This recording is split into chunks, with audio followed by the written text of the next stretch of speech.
ये कहानी उस वक्त की है जब मैं हाई स्कूल में था। गर्मी की छुट्टियों में एक सुबह मेरे पापा के काम पर जाने के बाद मेरी माँ और मैंने मेरी नानी के यहाँ जाने की सोची।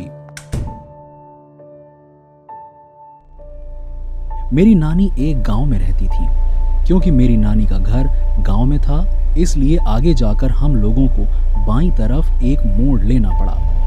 आगे का रास्ता इतना सकरा था कि एक समय में सिर्फ एक ही कार उस कच्ची रोड पर जा सकती थी। उस रोड के दोनों तरफ चावल के फसलों से भरे खेत और जंगल थे। नानी के यहाँ पहुंचते ही मैंने उन्हें प्रणाम किया और अपने छोटे मामा के कमरे की ओर दौड़ पड़ा।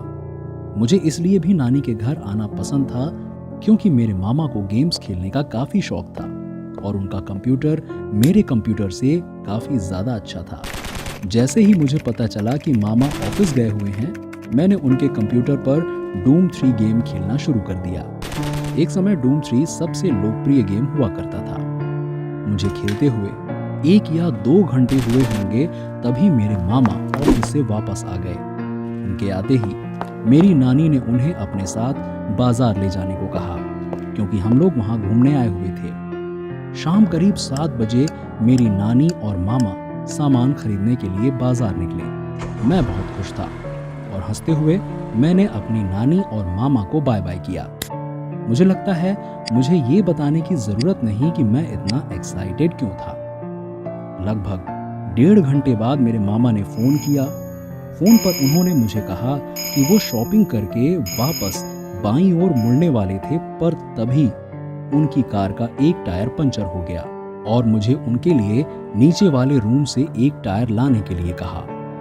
जैसा कि मैंने बताया, मेरी नानी के घर पहुंचने के लिए उस संकरी कच्ची रोड से कार से 5 मिनट लगते हैं, मगर पैदल चलते हुए वहां पहुंचने में 20 से 30 मिनट लगते हैं। अब जब मैं उस बारे में सोचता हूं तो रात को उस सकरी कच्ची रोड का रास्ता और भी डरावना हो जाता है।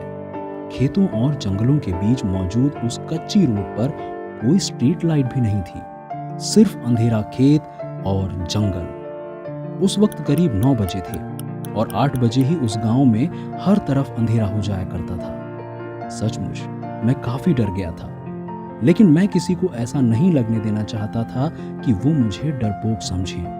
इसलिए मैं घर से टायर लेकर उस कच्ची सड़क पर निकल पड़ा। मुझे दूर से ही मामा के कार की हेडलाइट की बत्ती जलती हुई दिख रही थी और मामा के सड़क के दूसरी तरफ होने के आभास ने मुझे थोड़ा हिम्मत दी, मगर रात काफी अंधेरी थी और उसने मेरे डर को बढ़ाया।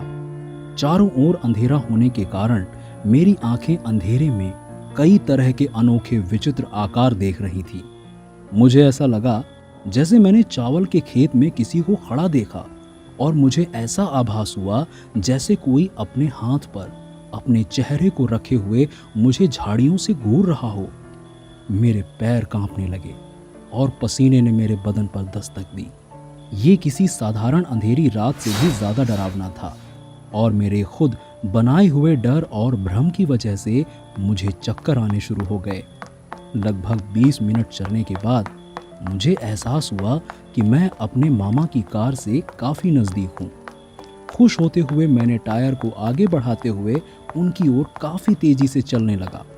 मैं काफी तेजी से चल ही रहा था, पर तभी अचानक मुझे अपने सामने कुछ दिखाई दिया। क्योंकि वो चीज अभी भी मुझसे थोड़ी दूर थी, इसलिए मुझे पता नहीं चला था कि वो है क्या, मगर वो कोई खाली चीज थी। अचानक मुझे बहुत अजीब लगा और फिर से मेरी गति धीमी हो गई। मैंने अपनी आंखें छोटी की और सर को उस दिशा में मोड़ा ताकि मुझे पता लग सके कि वो खाली चीज क्या है, मगर कुछ पता ना चल सका।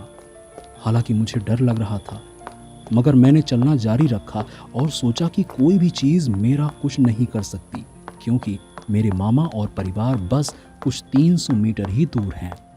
जब मैं उस चीज के काफी नजदीक पहुंचा, मैं रुक गया, क्योंकि अब मैं उसे पूरी तरह से देख सकता था। एक बूढ़ी औरत सड़क के किनारे बैठी हुई थी, चावल के खेत में देख रही थी। सिर्फ उसका चेहरा देखकर ही मेरा पूरा शरीर कांपने लग गया और मेरे रोंगटे खड़े हो गए। उस बूढ़ी औरत का मुंह खुला हुआ था और उसके चेहरे पर कोई अभिव्यक्ति नहीं थी। मुझे आज भी नहीं पता क्यों मेरे कदम उस बूढ़ी औरत की ओर बढ़ने लगे। बिना कुछ बोले उसकी ओर चलते हुए मेरा डर और भी ज्यादा हो रहा था। थोड़ी डरी हुई आवाज में मैंने उस बूढ़ी औरत से पूछा, सुनिए, आप इतनी रात में यहां क्या कर रही हैं? मगर सामने से कोई आवाज नहीं आई और रोते हुए तेजी से मैंने फिर से उसकी ओर एक आवाज लगाई, सुनिए। उस औरत ने मेरी ओर देखा और मुझे अपना दिल पसीजते हुए मालूम हुआ। हालांकि चारों ओर अंधेरा था, फिर भी उसके सफेद बालों और उसकी आंखों के सफेद हिस्से को बेशक देख सकता था। सबसे ज्यादा डरावना था उसके चेहरे पर मौजूद झुर्रियां और उसका पूरा खुला हुआ मुंह। मुझे बहुत अजीब महसूस हुआ, जैसे महज उसे देखते हुए ही मैं पागल हुआ जा रहा हूं। और तभी हम दोनों की नजरें एक दूसरे से मिली। कुछ समय बाद उस औरत ने मेरी ओर मुड़ना शुरू किया। हे भगवान, मुझे लग रहा था वो बैठी हुई है, मगर अब मुझे पता चला कि उसके शरीर के नीचे का कोई भी हिस्सा मौजूद ही नहीं है। उसका धड़ और सर उसने सिर्फ अपने हाथों के जरिए जमीन पर रोक रखा था। मेरे दिमाग में बहुत सारे ख्याल एक साथ आने लगे। मुझे ये भी लगा था कि मेरे सामने ही एक डायन बैठी हुई है। मुझे ऐसा लगा कि अगर मैं वहीं रुका रहा तो वो दोनों हाथों से मेरी तरफ दौड़ेगी। मैंने टायर को अपने हाथों में उठाया और आंखें बंद करके ही अपने मामा की कार की तरफ बहुत तेजी से दौड़ा। मुझे ये भी नहीं याद है कि मैं कितने समय के लिए दौड़ा, पर जैसे ही मेरी आंखें खुली मुझे सुकून मिला। सुबह हो चुकी थी और मैं अपनी नानी के कमरे में था। जब मैंने अपनी माँ से पूछा कि क्या हुआ था, तो वो बोली कि वो कार में बैठी हुई मेरा इंतजार कर रही थी और तभी उन्होंने देखा कि मैं अपना सर नीचे करके हाथों में टायर लिए हुए दौड़ रहा था और तभी मैं नीचे गिर गया और सभी कार से निकलकर मेरी तरफ दौड़े। माँ की बात सुनने के बाद मैंने माँ को और सभी को वो बातें बताईं जो रात में मेरे साथ घटी थी। उस शाम मेरी नानी ने मेरे लिए चिकन सूप बनाया था। मेरे अंकल ने मुझे डरावने गेम्स खेलने से मना किया और वो अब मुझे डूम 3 भी नहीं खेलने देते। और तभी से जब भी मैं नानी के यहाँ रुकता हूँ, मुझे सिर्फ स्टार वॉर्स रेसिंग गेम ही खेलने को मिलता है।